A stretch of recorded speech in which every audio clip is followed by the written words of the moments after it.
Alright, so the musculoskeletal system, also known as the locomotor system, is the body's integrated framework for support, movement, stability, and protection. It is responsible for maintaining our posture, enabling voluntary motion, protecting vital organs, and even participating in metabolic and circulatory processes. Though we often think of bones and muscles as separate entities, they function as a highly coordinated biological unit, powered by neural input, vascular support, and constant structural remodeling. Functionally, the musculoskeletal system is divided into two main subsystems. The skeletal system. The skeletal system provides the rigid supporting structure of the body. It includes bones, the primary structural elements, joints, meeting points between bones, cartilage, smooth connective tissue that reduces friction and absorbs shock, ligaments, tough fibrous bands connecting bone to bone, bursae, fluid-filled sacs preventing friction, and joint capsules and closures that stabilize and protect joints. Bones come in various shapes and sizes to serve mechanical, protective, and physiological roles. They work together with joints and connective tissues to form a dynamic scaffold that supports every movement and posture. And of course, the second system is the muscular system. The muscular system comprises skeletal muscles along with associated connective tissues like tendons that anchor muscles to bones. These muscles are under voluntary control and enable every form of purposeful motion, from walking to facial expressions. Together, bones and muscles transmit forces, stabilize the body,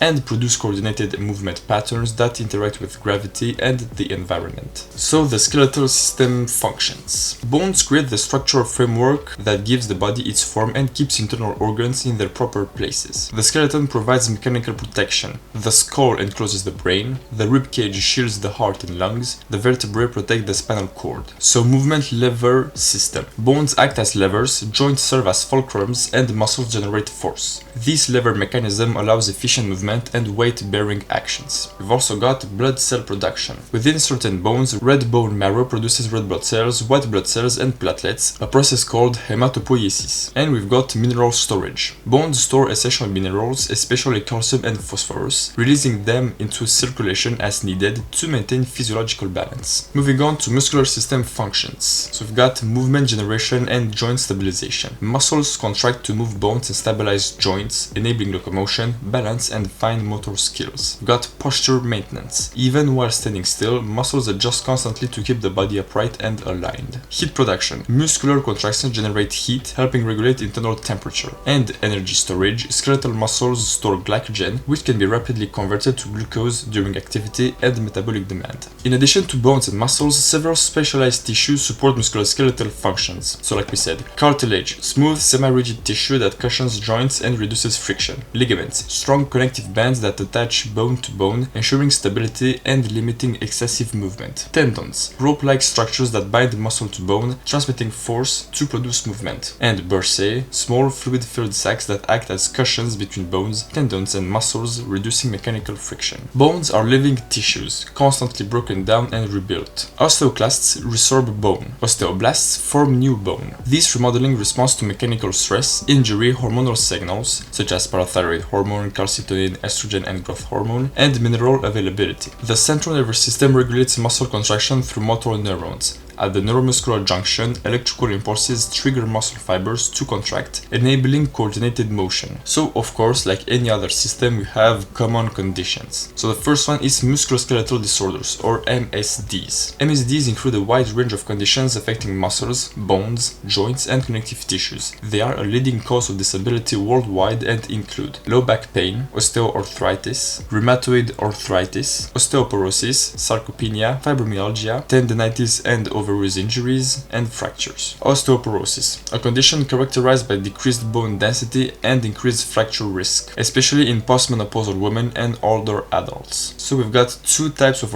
arthritis. Osteoarthritis, OA, degeneration of cartilage leads to joint pain, stiffness, reduced mobility, and often age-related or linked to repetitive stress. And we have rheumatoid arthritis, or RA, an autoimmune disease, causes chronic joint inflammation, erosion, and deformity.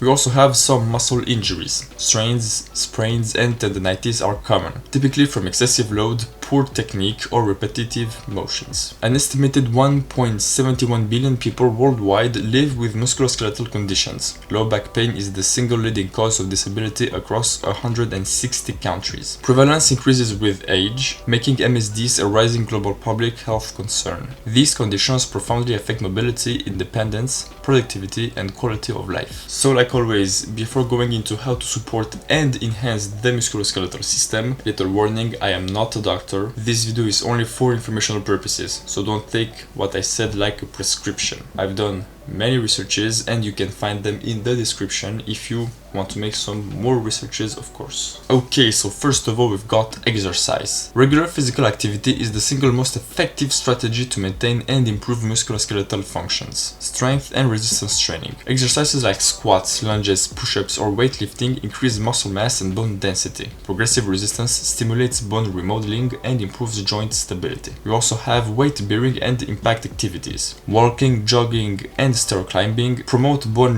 mineralization through mechanical loading. You've got aerobic conditioning. Cycling, swimming and brisk walking enhance circulation, improve joint lubrication and support metabolic health. We also have some micro break movement. Performing short squats or stretches every 45 minutes helps counteract the negative effects of prolonged sitting, reducing stiffness and improving muscle activation. We've also got flexibility and stretching. Dynamic stretching prepares muscles before activity. Static stretching improves long-term flexibility. And regular stretching of the hips, back and shoulders supports mobility. And finally, technique, progression and recovery. Warm up, gradually increase load, vary movement types, use proper equipment and allow adequate rest between intense sessions. So we had exercise as our first pillar, now we have nutrition and hydration. So protein. Aim for 1.2 to 1.5 grams per kilogram per day, or if you are talking in freedom units, which are the pounds, we talk between 0.7 to like 0.8 or 0.9 to support muscle repair, bone structure and metabolic health.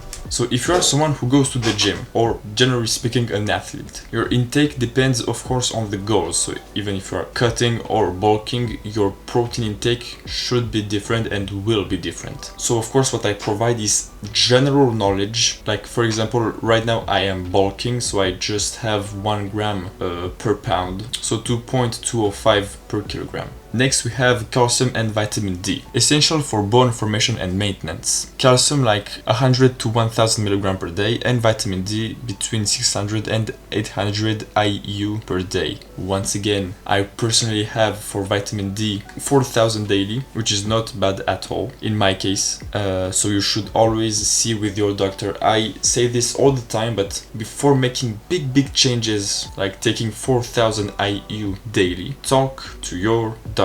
I didn't. Don't do what I do, just go and talk to a doctor, okay? But still, even if I didn't do it, I'm fine. So additional key nutrients, we've got magnesium, supports bone mineralization. Vitamin K, important for bone and cartilage metabolism. Zinc, supports bone repair and growth. And fruits and vegetables provide antioxidants that reduce inflammation and support tissue repair. So for the anti-inflammatory nutrition, include omega-3 fats, salmon, walnuts, chia, brightly colored produce, whole grains and spices such as turmeric and ginger. And for hydration, of course, water supports joint lubrication, synovial fluid and bursae, muscle contraction and oxygenation, and tissue elasticity and recovery. Our next pillar is lifestyle habits and prevention. Maintain a healthy body weight. Excess weight increases joint stress, especially knee and hips, and heightens the risk of osteoarthritis, while moderate loading strengthens bones. Avoid smoking and excessive alcohol. Smoking reduces bone formation and impairs healing. Alcohol can interfere with calcium absorption and lower bone density. Ensure quality sleep,